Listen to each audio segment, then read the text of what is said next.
Kraskasi toza, arzon Captiva so'raganmidinglar? Bitta shunaqasidan topdik. 2011-yilda ishlab chiqarilgan Captiva 2 narujniy 3 qilingan, to'g'ridan to'g'ri egalaridan bosib o'tgan masofasi probegi 146 000 km, mashinaning kraskasi 100% toza. Mashinamiz benzinda, bir paytlar gaz bo'lgan ekan, hozirgi egasi olganda yechib tashlagan ekan. Texnik holatlari ham yaxshi holatda, motori moy yemaydi, motorni eshitib ko'rdik, tekis ishlaydi, hadoylari ham yaxshi ekan.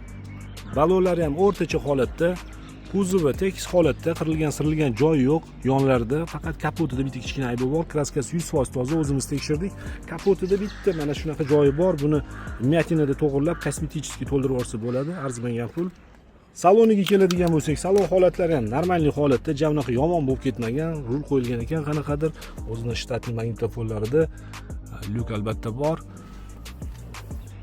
Olgan odam o'zi uchun laboyni alishtirib oladi. Laboyda treshina ketgan.